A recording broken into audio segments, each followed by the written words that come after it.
ಇಂತಹ ಅಸಂಖ್ಯಾತ ಸ್ವಾತಂತ್ರ್ಯ ಯೋಧರು ಈ ತಾಯಿ ಭಾರತೀಯ ಆರಾಧನೆಗೋಸ್ಕರ ಸಮರ್ಪಣೆಗೊಂಡು ಎಲ್ಲೋ ಕೆಲವೊಂದು ಹೆಸರುಗಳು ಮಾತ್ರ ನಮಗೆ ನೆನಪಿದೆ. ಬಾಕಿ ಉಳಿದೆಲ್ಲ ಹೆಸರುಗಳು ನಮ್ಮ ನೆನಪಿನಾಳದಲ್ಲಿ ಕೊಚ್ಚಿ ಹೋಗ್ಬಿಟ್ಟಿದೆ.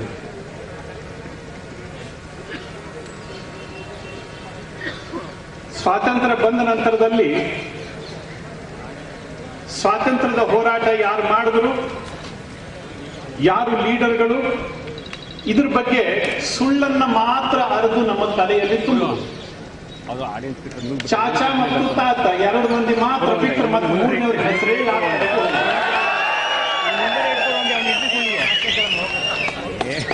ಸ್ವಾತಂತ್ರ್ಯ ನಮಗೆ ಪುಕ್ಕೋಟೆ ಉಪವಾಸ ಕೂತ್ಕೊಂಡಿದ್ರಿಂದ ಬಂದಿದ್ದಲ್ಲ ಕಣ್ರಿ. ಹೃದಯದ ಬಿಸಿ ರಕ್ತವನ್ನ ಈ ಮಣ್ಣಿಗೋಸ್ಕರ ಸಮರ್ಪಣೆ ಮಾಡಿರ್ತಕ್ಕಂತಹ ಸಾವಿರ ಸಾವಿರ ಯೋಧರ ಆ ತ್ಯಾಗ ಬಲಿದಾನದ ಪ್ರತಿಫಲ ನಮ್ಮ ಸ್ವಾತಂತ್ರ್ಯ. ಪುಕ್ಕೋಟೆ ಕುತ್ಕೊಂಡಿದ್ರಿಂದ, ಉಪವಾಸ ಸತ್ಯಾಗ್ರಹ ಕುತ್ಕೊಂಡಿದ್ರಿಂದ ಎಂದೂ ನಮ್ಗೆ ಸ್ವಾತಂತ್ರ್ಯ ಸಿಗಲಿಲ್ಲ. ಇತಿಹಾಸದಲ್ಲಿ ಇಷ್ಟು ಸುಳ್ಳನ ಅರೆದು ನಮ್ಮ ತಲೆಯಲ್ಲಿ ತುಂಬಿದ್ರು. ಬ್ರಿಟಿಷರು ಸ್ವಾತಂತ್ರ್ಯವನ್ನ ಕೊಟ್ಟು ಹೋದ್ರು. ಅವ್ರ ಜಾಗದಲ್ಲಿ ಅವ್ರ ಅಪ್ಪ ಇದ್ರೂ ಕೊಡಬೇಕಿತ್ತು. ಆ ರೀತಿಯ ಹೋರಾಟ ಈ ನೆಲದಲ್ಲಿ ನಡೆದಿತ್ತು. ಬ್ರಿಟಿಷರಿಗೆ ಅನ್ಸಿತ್ತು ತಾವು ಹೆಚ್ಚು ದಿವಸ ಇಲ್ಲಿ ಬದುಕೋದಿಲ್ಲ ಅಂತ. ಇದೇ ರೀತಿಯ ದಮನ ದಬ್ಬಾಳಿಕೆ ಭಾರತದ ನೆಲದಲ್ಲಿ ನಡೆಯೋದಿಲ್ಲ ಅನ್ನುವಂಥದ್ದು ಅವರಿಗೂ ಗೊತ್ತಿತ್ತು. ಬಿಟ್ಟು ಹೋಗ್ಲಿಕ್ಕೆ ಒಂದು ಕಾರಣ ಬೇಕಿತ್ತು. ಯಾವ್ದ್ಯಾವುದೋ ಕಾರಣವನ್ನ ಕೊಟ್ಟರು, ಒಟ್ಟಾರೆ ನಾವು ಕೊಟ್ಟಿದ್ದೀವಿ ಅಂತ ಮಾಡಿ ಸಂಪೂರ್ಣ ಅಖಂಡ ಭಾರತವನ್ನ ತುಂಡು ಮಾಡಿ ನಮ್ಮ ಕೈನಲ್ಲಿ ಕೊಟ್ಟು ಹೋದ್ರು. ಅವ್ರು ಕೊಟ್ಟು ಹೋಗಿದ್ದು ಅನ್ನೋದಕ್ಕಿಂತ ನಾವು ಕಿತ್ಕೊಂಡಿದ್ವಿ. ಬ್ರಿಟಿಷರಿಗೆ ಈ ದೇಶದಲ್ಲಿ ರಸ್ತೆಗಳಲ್ಲಿ ತಮಗೆ ಓಡಾಡ್ಲಿಕ್ಕೆ ಬಿಡೋದಿಲ್ಲ ಜನ ಅಂತ ಅನ್ಸ್ಬಿಟ್ಟಿದೆ.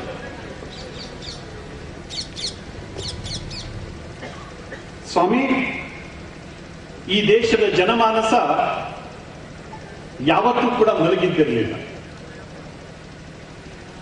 ಇತಿಹಾಸದಲ್ಲಿ ಒಮ್ಮೆ ನೀವು ತೆಗೆದು ನೋಡಿ, ಪುಸ್ತಕಗಳನ್ನ ತೆಗೆದು ನೋಡಿ, ನಾವು ಇಷ್ಟು ವರ್ಷಗಳ ಕಾಲ ಗುಲಾಮರಾಗಿದ್ವಿ. ನಮ್ದು ಗುಲಾಮಿ ರಕ್ತ ಅಲ್ಲ ಕಂಡ್ರಿ. ಗುಲಾಮಿ ಇತಿಹಾಸ ನಮ್ದು ಅಲ್ಲೇ ಅಲ್ಲ, ನಮ್ದು ಹೋರಾಟದ ರಕ್ತ.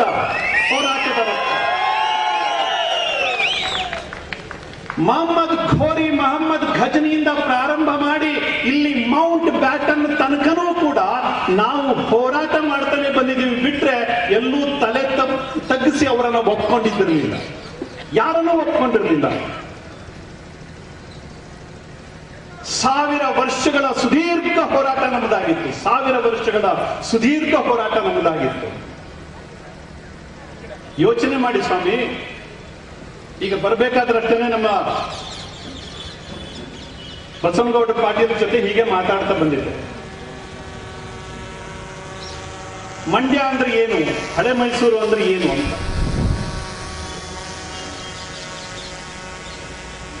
ಎಲ್ಲೆಲ್ಲಿ ಮುಸಲ್ಮಾನರು ಹೆಜ್ಜೆ ಇಟ್ಟಿದಾರೋ ಅಲ್ಲೆಲ್ಲ ಅವರು ನವಾಬಗಿರಿ ಮಾಡಿದ್ದಾರೆ. ಮೈಸೂರಿನಲ್ಲಿ ಮಾತ್ರ ಆಗ್ಲಿಕ್ಕೆ ಕೊಟ್ಟಿಲ್ಲ.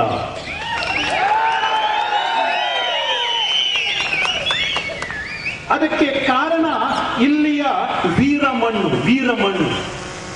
ಇಲ್ಲಿ ನಾವು ಒಳಗೆ ತಲೆ ಹಾಕ್ಲಿಕ್ಕೆ ಕೊಟ್ಟೇ ಇಲ್ಲ.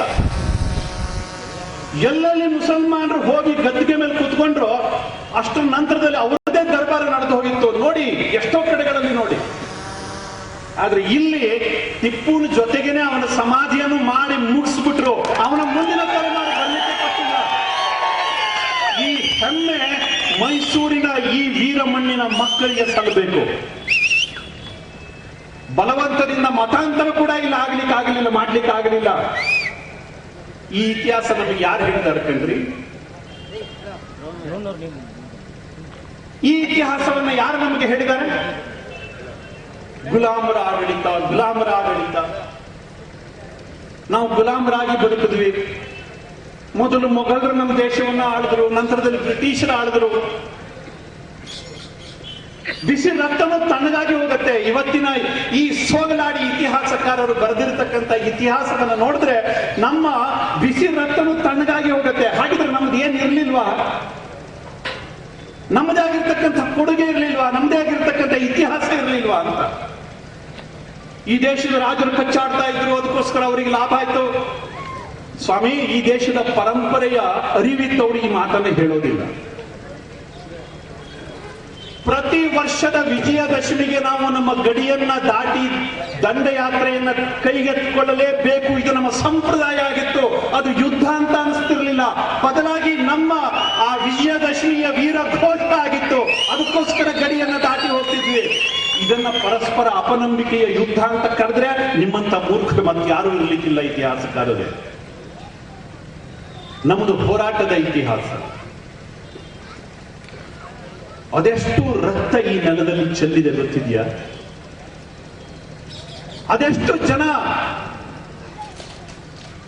ಈ ದೇಶದ ವೀರಾಧಿ ವೀರರು, ಸಾಮಾನ್ಯರು, ಮಕ್ಕಳು, ಹೆಣ್ಮಕ್ಕಳು ಈ ದೇಶಕ್ಕೋಸ್ಕರ ಬಲಿಯಾಗಿರುವಂತ ಇತಿಹಾಸವನ್ನು ನಾವೇನಾದ್ರೂ ತೆಗೆದು ನೋಡಿದ್ರೆ ಕಣ್ಣಲ್ಲಿ ನೀರು ಬರುವುದಿಲ್ಲ ಕಣ್ರಿ, ಕಣ್ಣಲ್ಲಿ ರಕ್ತ ಬರಬೇಕು. ಅಂಥ ಒಂದು ದುರ್ದಮ್ಯ ಇತಿಹಾಸ, ನಮ್ದು ದುರ್ದಮ್ಯ ಇತಿಹಾಸ. ಆದ್ರೆ ನಮ್ಗೆ ಹೇಳಿಕೊಟ್ಟಿದ್ದೇ ಬೇರೆ.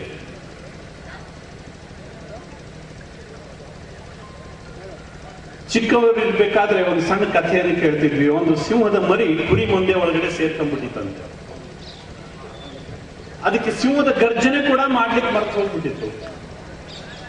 ಕುರಿ ತರನೇ ಕೂಗ್ತಾ ಇತ್ತು. ಯಾವತ್ತೋ ಒಂದ್ ದಿವಸ ನಿಜವಾದಂತಹ ಸಿಂಹದ ದರ್ಶನ ಆಯ್ತು. ಇದೇನು ಸಿಂಹ ಈ ಕುರಿ ಮಂದೆ ಒಳಗಡೆ ಹುಲ್ಲು ತಿಂತಾ ಇದೆಯಲ್ಲ, ಯಾಕೆ ಅಂತ ಅದಕ್ಕೆ ಅನಿಸ್ತಂತೆ. ಕರೆದು ಹೇಳ್ತಂತೆ, ಓ ಅಣ್ಣ, ನೀ ಸಿಂಹ, ನೀ ಕುರಿ ಅಲ್ಲ ಅಂತ. ಅದು ಒಪ್ಲಿಲ್ಲ. ಸಾಕು ಪ್ರಾರಂಭದಲ್ಲಿ ಇಲ್ಲ ಇಲ್ಲ, ನಾನು ಹಿಂಗೆ, ನನಗೆ ಊಟ ತಿಂಡಿ ಎಲ್ಲದನ್ನು ಕೊಟ್ಟು ಬೆಳೆಸಿದವರು ಇವ್ರನ್ನ ಹ್ಯಾಂಗ್ ಬಿಟ್ಟು ಬರ್ಲಿ, ಇಲ್ಲ ಇಲ್ಲ ನಾನು ಹಿಂಗೆ ಅಂತ. ಆಗ ಸಿಂಹ ಗರ್ಜನೆ ಹಾಕಿ ಸ್ವಲ್ಪ ಒಂದು ಕಪಾಳ ಹೊಡೆದು ಹೇಳ್ತಂತೆ. ಕುರಿಗೆ ಯಾರು ಕಪಾಳ ಹೊಡೆದಿರ್ಲಿಲ್ಲ, ಸಿಂಹಕ್ಕೆ ಹೊಡೆದು ಗೊತ್ತು. ಅದಕ್ಕೋಸ್ಕರ ಆ ಸಿಂಹ ಇದಕ್ಕೊಂದು ಕಪಾಳ ಹೊಡೆದು ಹೇಳ್ತಂತೆ, ಮಗನೇ ನೀ ಸಿಂಹ ಅಂತ. ಅವಾಗ ಇದಕ್ಕೆ ಸಿಟ್ಟು ಬಂತ ಅಂತ. ಓ ಹೌದು, ನಾನು ಕುರಿ ತರ ಧ್ವನಿ ಇಲ್ಲ, ನಂದು ಸಿಂಹದ ಧ್ವನಿ ಇದೆ, ಏನೋ ಬದಲಾವಣೆ ಇರಬೇಕು. ಹೋಗು ಆ ಕೆರೆಯಲ್ಲಿ ನೀನು ಮುಖ ನೋಡ್ಕೋ ಅಂತ. ಅಲ್ಲಿ ಹೋಗಿ ನೋಡ್ಕೊಂತೆ. ಹೌದು, ತನ್ನ ಮುಖ ಸಿಂಹದ ತರ ಕಾಣ್ತಾ ಇದೆ. ಹನುಮಂತನಿಗೆ ಜಾಂಬವಂತ ಬೇಕಾಗುತ್ತೆ. ಹಾಗೇನೆ ನಮ್ಮ ಹಿಂದೂ ಸಮಾಜಕ್ಕೆ ಯಾರಾದರೂ ಎಚ್ಚರಿಸೋರು ಬೇಕು. ಅಣ್ಣಂದ್ರೆ ನಿಮ್ಮ ಮೈನಲ್ಲಿ ಹರಿತಾ ಇರತಕ್ಕಂಥದ್ದು ಗುಲಾಮಿ ರಕ್ತ ಅಲ್ಲ, ಬದಲಾಗಿ ಶತಮಾನಗಳ ವೀರರ ರಕ್ತ ನಿಮ್ಮ ಮೈನಲ್ಲಿ ಹರಿತಾ ಇದೆ ಅಂತ ನೆನಪಿಸ್ತಕ್ಕಂಥವ್ರೊಬ್ರು ಬೇಕು ಈ ದೇಶಕ್ಕೆ. ಆಗ ಮಾತ್ರ ಆಂಜನೇಯ ಸಮುದ್ರವನ್ನು ಉಲ್ಲಂಘನೆ ಮಾಡ್ತಾನೆ. ದಯವಿಟ್ಟು ಬಂಧುಗಳೇ, ಜಗತ್ತು ನಮಗೋಸ್ಕರ ಇವತ್ತು ಕಾಯ್ತಾ ಇದೆ. ಎಷ್ಟು ಹೇಳಿದ್ರು ನಮಗೆ, ಎಷ್ಟು ಜರದರು. ಭಾರತ ಮೂಢನಂಬಿಕೆಗಳ ಕಂತೆ, ಭಾರತ ಸಂಪ್ರದಾಯವಾದಿಗಳ ದೇಶ, ಭಾರತ ಅಭಿವೃದ್ಧಿ ಇಲ್ಲದ ನಾಡು, ಹಾವಾಡಿಗರ ದೇಶ. ನಾಸಾದವರು ನಕ್ಷತ್ರಗಳನ್ನ ಅಧ್ಯಯನ ಮಾಡೋಕ್ಕಿಂತ ಮುಂಚೆನೆ ಈ ದೇಶದಲ್ಲಿ ನಕ್ಷತ್ರಗಳ ದೂರವನ್ನು ಕೂಡ ಲೆಕ್ಕ ಮಾಡಿ ಹೇಳಿದ್ರು. ಸೂರ್ಯನಿಂದ ಚಂದ್ರನಿಗೆ, ಚಂದ್ರನಿಂದ ಭೂಮಿಗೆ ಇರ್ತಕ್ಕಂಥ ಅಂತರಗಳನ್ನ ಹೇಳಿದ್ರು, ಗ್ಯಾಲಾಕ್ಸಿಗಳ ಬಗ್ಗೆ ಹೇಳಿದ್ರು. ಇದು ಯಾರು ಮೂಢನಂಬಿಕೆಗಳ ಕಂತೆಗಳ ದೇಶ ಈ ತರ ಜ್ಞಾನವನ್ನು ಕೊಡೋದಿಲ್ಲ ಕಣ್ರಿ. ಇವತ್ತು ನಾಸಾದವರು ಕೂಡ ಇದನ್ನು ಒಪ್ಕೊಂತಾರೆ. ನಾಸಾ ಶುರುವಾಗೋಕ್ಕಿಂತ ಮುಂಚೆನೆ ನಮ್ಮ ದೇಶದಲ್ಲಿ ಪಂಚಾಂಗವನ್ನ ಬರಿತಾ ಇದ್ರು. ಒಂದು ಕ್ಷಣ ಕೂಡ ಗ್ರಹಣ ಹೆಚ್ಚು ಕಡಿಮೆ ಆಗೋದಿಲ್ಲ, ಒಂದು ಕ್ಷಣ ಕೂಡ ಸೂರ್ಯ ಚಂದ್ರರ ಉದಯ ವ್ಯತ್ಯಾಸ ಆಗೋದಿಲ್ಲ. ಅದ್ಭುತವಾಗಿರ್ತಕ್ಕಂತಹ ಗಣಿತವನ್ನ ಕೊಟ್ಟಿದ್ದು ಈ ಭಾರತ. ಇದು ಸಂಪ್ರದಾಯವಾದಿಗಳ ದೇಶ ಅಲ್ಲ, ಬದಲಾಗಿ ಗಣಿತಜ್ಞರ ದೇಶ, ವಿಜ್ಞಾನಿಗಳ ದೇಶ.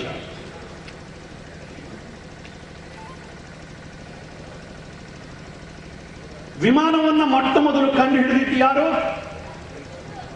ಮೊಟ್ಟ ಮೊದಲು ವಿಮಾನವನ್ನು ಹಾರಿಸಿದ್ರು? ಇತಿಹಾಸದಲ್ಲಿ ಓದೋದು ರೈಟ್ ಬ್ರದರ್ಸ್, ಅವರು ವಿಮಾನವನ್ನ ಹಾರಿಸಿದ್ರು ಅಂತ.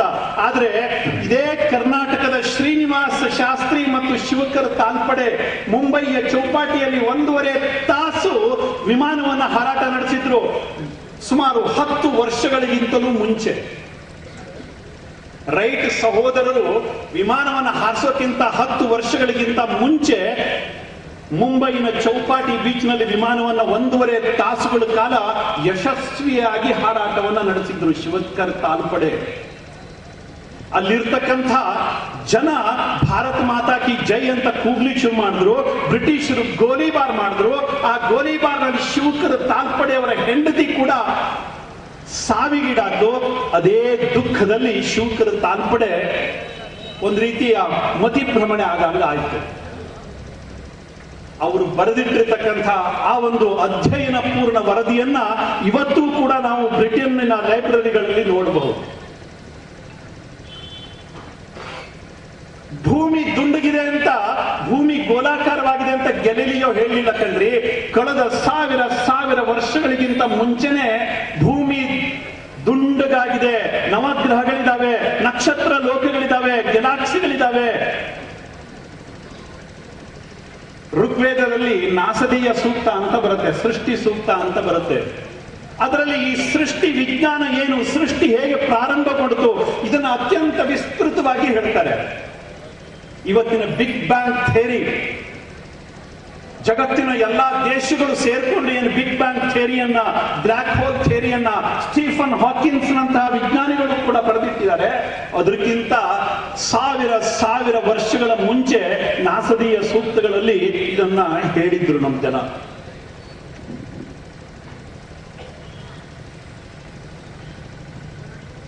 ಹಿಂದೂ ಅಂದ್ರೆ ಯಾರು?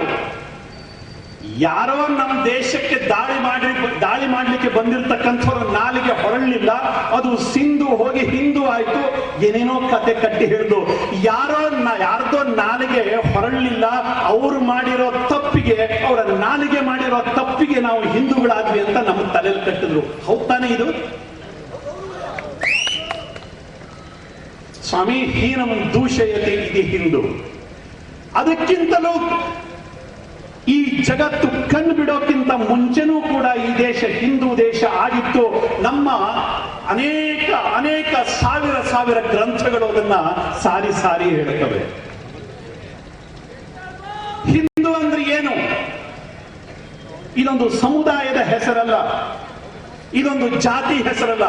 ಹೀನಂ ದೂಷಯತಿ ಇತಿ ಹಿಂದೂ. ಯಾರು ಹೀನತೆಯನ್ನ ದೂಷಿಸ್ತಾರೆ, ಯಾರು ಕೆಟ್ಟದ್ದನ್ನ ವಿರೋಧಿಸ್ತಾರೆ, ಯಾರು ದುಷ್ಟತೆಯನ್ನ ವಿರೋಧಿಸ್ತಾರೆ, ಅಂಥವನು ಹಿಂದೂ ಅಂತ ನಮ್ಮ ಸಂಸ್ಕೃತ ಸಾಹಿತ್ಯಗಳಲ್ಲೇ ಹೇಳಿದೆ. ಇವತ್ತು ಹಿಂದೂ ಅಂತಂದ್ರೆ ಕೆಲವರು ಕಿವಿಗೆ ಬಿಸಿ ಮಾಡಿದ ಸೀಸವನ್ನು ಹೊಯ್ದಂಗಾಗತ್ತೆ. ಇಲ್ಲ, ನಾವು ಜಾತ್ಯಾತೀತರು, ಅಪ್ಪ ಅಮ್ಮನ ಪರಿಚಯ ಇಲ್ಲೇ ಇರ್ತಕ್ಕಂಥವ್ರು ಮಾತ್ರ ಜಾತ್ಯಾತೀತರು ಅಂತ ಹೇಳ್ಕೊಂತಾರೆ. ಮೊದಲು ನಿಮ್ಮ ಎದೆ ಮುಟ್ಕೊಂಡು ನೋಡ್ಕೊಳ್ಳಿ. ಜಾತ್ಯಾತೀತರು ಅಂತ ಹೇಳ್ಕೊಳ್ತಕ್ಕಂಥ ಬುದ್ಧಿಜೀವಿಗಳೇ, ದುರ್ಬುದ್ಧಿಜೀವಿಗಳೇ, ಮೊದಲು ನಿಮ್ಮ ಎದೆ ಮುಟ್ಟಿ ನೋಡ್ಕೊಳ್ಳಿ. ನಿಮಗೂ ಅಪ್ಪ ಅಮ್ಮ ಇದ್ದಾರೆ. ಅಪ್ಪ ಅಮ್ಮ ಇಲ್ಲದೆ ಇದ್ರೆ, ಅಪ್ಪನ ಪರಿಚಯ ಇಲ್ಲದೆ ಇದ್ರೆ ಹೇಳ್ಕೊಳ್ಳಿ ನೀವು ಜಾತ್ಯಾತೀತರು ಅಂತ.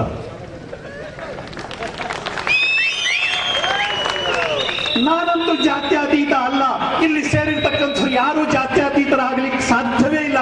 ಯಾಕೆಂದ್ರೆ ಅವರಿಗೆಲ್ಲರಿಗೂ ಅಪ್ಪ ಅಮ್ಮನ ಪರಿಚಯ ಆಗಿದೆ.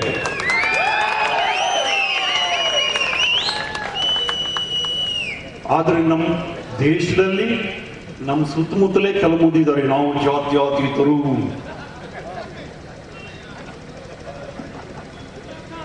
ಎಂತ ಹೇಳ್ಬೇಕಣ್ಣ, ಯಾರಾದ್ರೂ ಬೈದ್ರೆ ನಮಗ್ ತಲೆ ಕೆಡುತ್ತೆ. ಆದ್ರೆ ನಮಗ್ ನಾವೇ ಬೈಕೊಂಡ್ಬಿಡೋದು ನಾವಿಂತ ಮಕ್ಕಳು ಅಂತ. ಅದರಲ್ಲೇ ಹೆಮ್ಮೆ ಅವರಿಗೆ, ಅದರಲ್ಲೇ ಹೆಮ್ಮೆ. ನಾಚಿಕೆ ಆಗ್ಬೇಕಂದ್ರಿ, ನಾಚಿಕೆ ಆಗ್ಬೇಕು. ರಕ್ತದ ಗುರುತೆ ಗೊತ್ತಿಲ್ಲದಿರ್ತಕ್ಕಂತಹ ಸಮುದಾಯ ಇವತ್ತು ನಮ್ಮನ್ನ ಆಳ್ಲಿಕ್ಕೆ ಪ್ರಾರಂಭ ಮಾಡಿದೆ. ರಕ್ತದ ಗುರುತೆ ಗೊತ್ತಿಲ್ಲದೆ ಇರತಕ್ಕಂಥ ಸಂಪ್ರದಾಯ. ರಕ್ತದ ಗುರುತು ಗೊತ್ತಿದ್ರೆ ಹೇಳ್ಕೊಂತಿದ್ದ, ನಾನು ಇಂಥ ಸಮಾಜಕ್ಕೆ ಸೇರಿರ್ತಕ್ಕಂಥವನು, ನಾನು ಇಂಥ ಧರ್ಮಕ್ಕೆ ಸೇರಿರ್ತಕ್ಕಂಥವನು ಅಂತ ಹೆಮ್ಮೆಯಿಂದ ಹೇಳ್ಕೊಂತಿದ್ದ. ರಕ್ತದ ಗುರುತೆ ಇಲ್ಲಿರ್ತಕ್ಕಂಥ ನಪುಂಸಕರು.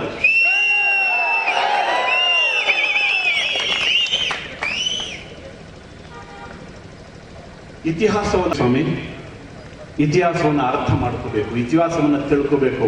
ನಾವು ಕುರಿ ಮಂದೆಯಲ್ಲಿ ಬದುಕ್ತಾ ಇರ್ತಕ್ಕಂಥ ಕುರಿ ಮರಿಗಳಲ್ಲ, ಬದಲಾಗಿ ಸಿಂಹದ ಮರಿಗಳು. ನಾವು ಹಿಂದೂಗಳು ಬದಲಾಗಿ ಸಿಂಹದ ಮರಿಗಳು, ನಾವು ಹಿಂದೂಗಳು.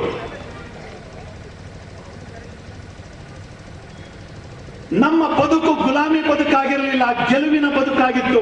1000 ಸಂಖ್ಯೆಯಲ್ಲಿ ಶತ್ರು ಪರವಾಗಿಲ್ಲ,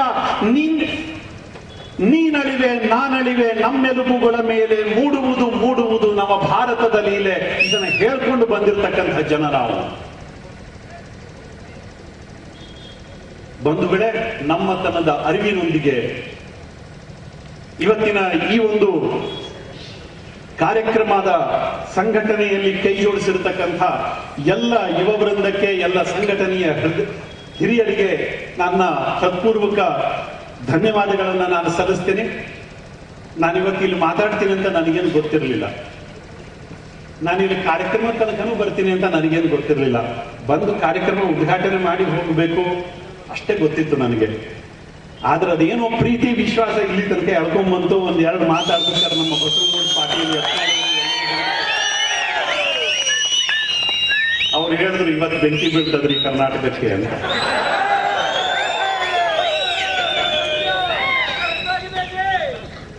ಯಾರಿಗೆ ಎಲ್ಲಿ ಬೆಂಕಿ ಬಿದ್ರೇನು ಸ್ವಾಮಿ, ಈ ಸಮಾಜ ಸರಿಯಾಗಿ ಆದ್ರೆ ಸಾಕಷ್ಟೇ. ಯಾರ ಕಡ್ಡಕ್ಕೆ ಬೆಂಕಿ ಬೀಳ್ತದೋ, ಯಾರ ಅಂಡರ್ವ್ಯಾರಿಗೆ ಬೆಂಕಿ ಬೀಳ್ತದೋ ಅಷ್ಟೊಂದು ನಾಶೇನು ಮಾಡಲಿ.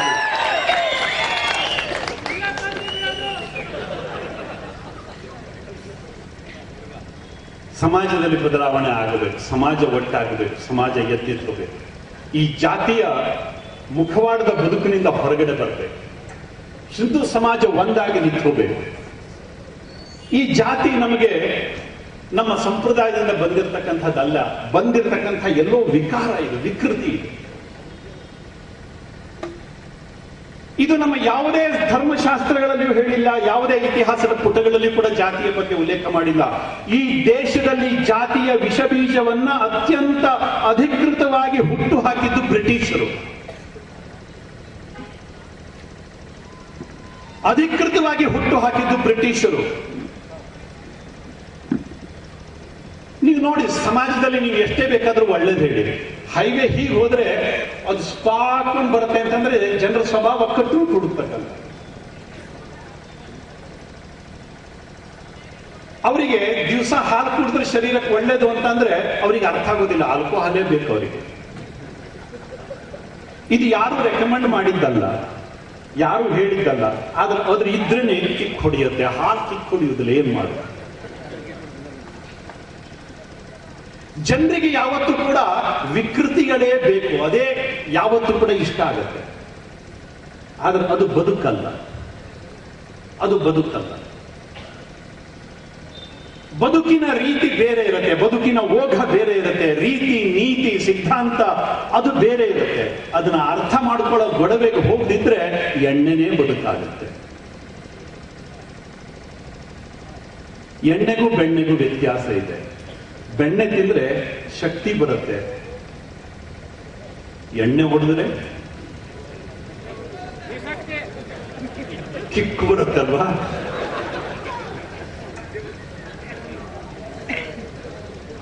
ಜನರಿಗೆ ಯಾವತ್ತೂ ಕೂಡ ವಿಕೃತಿ ತುಂಬಾ ಇಷ್ಟ, ಬೇಗ ಆ ದಾರಿಯಲ್ಲಿ ಹೋಗ್ಬಿಡ್ತಾರೆ. ಈ ಜಾತಿಗಳು ಬಂದಿದ್ದು ಹೀಗೇನೆ. ನಮ್ಮ ಧರ್ಮ ಸಂಪ್ರದಾಯ ಇದರ ಹೊರತಾಗಿ ಯಾವ್ಯಾವ ಕೆಲಸ ಮಾಡ್ತಾ ಇದ್ರು ಅಂಥವರೆಲ್ಲರೂ ಒಂದೊಂದು ಜಾತಿಯ, ಏನೆಲ್ಲ ಕೆಲಸ ಮಾಡ್ತಾ ಇದ್ರು ಅಂಥವರೆಲ್ಲರೂ ಒಂದು ಜಾತಿ ಅಂತ ಪರಿಗಣಿಸಲ್ಪಟ್ಟರು. ಎಲ್ಲಿಯೂ ಕೂಡ ನಮ್ಮ ಜಾತಿಯ ಬಗ್ಗೆ ನಮ್ಮ ಧರ್ಮ ಸಂಸ್ಕೃತಿಯಲ್ಲಿ ಹೇಳೇ ಇಲ್ಲ. ಸಮಯ ಇದ್ದಾಗ ಇನ್ನೊಮ್ಮೆ ಅದರ ಬಗ್ಗೆ ಅಧಿಕೃತವಾಗಿ ಅತ್ಯಂತ ವಿಸ್ತೃತವಾಗಿ ನಿಮ್ಮ ಮುಂದುಗಡೆ ವಿಷಯವನ್ನ ಹಂಚ್ಕೊಂತೀನಿ. ಆದ್ರೆ ವೇದಿಕೆಯಲ್ಲಿ ಮಾತಾಡಲಿಕ್ಕೆ ತುಂಬಾ ಜನ ಇದ್ದಾರೆ, ನನಗೂ ಕೂಡ ಸ್ವಲ್ಪ ಮುಂದೆ ಹೋಗಬೇಕಾಗಿದೆ. ಇವತ್ತಿನ ಈ ಒಂದು ಬಲಿದಾನದ ದಿವಸದ ನೆನಪಿನ ಸಮಾರಂಭದಲ್ಲಿ ನಮ್ಮೆಲ್ಲರಲ್ಲಿ ಕಳಕಳಿ ವಿನಂತಿ ಇಷ್ಟೇ, ಅವರ ಬಲಿದಾನ ಯಾವತ್ತೂ ಕೂಡ ವೇಸ್ಟ್ ಆಗಬಾರ್ದು. ಅವರು ತಮ್ಮ ರಕ್ತವನ್ನ ಕೊಟ್ಟು ನಮಗೆಲ್ಲರಿಗೂ ಹಂಚಿ ಹೋಗಿರ್ತಕ್ಕಂತಹ ಸ್ವಾತಂತ್ರ್ಯ ಸ್ವಚ್ಛಂದತೆಯ ಹೆಸರಿನಲ್ಲಿ ಯಾವತ್ತೂ ಕೂಡ ನಗೆಪಾಟಲಿಗೆ ಈಡಾಗಬಾರದು. ಸ್ವಾತಂತ್ರ್ಯದ ಅರ್ಥವೇ ಗೊತ್ತಿಲ್ಲದೆ ಸ್ವಚ್ಛಂದತೆಯೇ ಸ್ವಾತಂತ್ರ್ಯ ಅನ್ಕೊಂಡು ಬದುಕ್ತಾ ಇರತಕ್ಕಂತಹ ಸಮಾಜ ಇವತ್ತಿದೆ. ಸ್ವಾತಂತ್ರ್ಯದ ಅರ್ಥವೇ ಗೊತ್ತಿಲ್ಲ. ಇದು ಆಗಬಾರದು. ದಯವಿಟ್ಟು ಮುಂದಿನ ದಿನ ನಮ್ಮದು ಬೆಳಕಿನ ದಿನಗಳಾಗಿರಲಿ. ಯಾರು ನಮಗೆ ದಾರಿ ತೋರಿಸಿ ಹೋಗಿದ್ದಾರೆ ಅವರ ಬದುಕಿನ ಬೆಳಕಿನಲ್ಲಿ ನಮ್ಮೆಲ್ಲರ ಬದುಕು ನಡೆಯುವ ಹಾಗಾಗಲಿ ಅಂತಕ್ಕಂಥ ಒಂದು ವಿನಮ್ರ ವಿನಂತಿಯನ್ನ ಮಾಡಿಕೊಳ್ತಾ ಹೆಚ್ಚು ಮಾತಾಡಿದ್ದರೆ ದಯವಿಟ್ಟು ಕ್ಷಮಿಸಿ.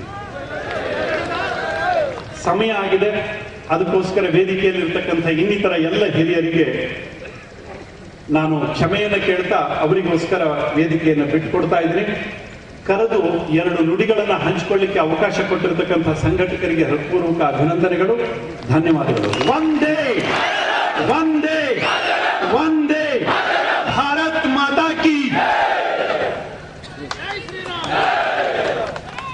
ಶೋಭಾಯಾತ್ರೆಗೆ ಚಾಲನೆ ನೀಡಿ ಅತ್ಯದ್ಭುತವಾಗಿ ಭಾಷಣವನ್ನು ನೆರವೇರಿಸಿದಂತಹ ಇಂದು ಫೈರ್ ಬ್ರ್ಯಾಂಡ್ ಆದಂತಹ ಶ್ರೀ ಅನಂತಕುಮಾರ್ ಹೆಗಡೆ ಅವರಿಗೆ ಸಂಘಟನೆಯ ವತಿಯಿಂದ ಹೃತ್ಪೂರ್ವಕವಾದಂತಹ ಧನ್ಯವಾದಗಳು.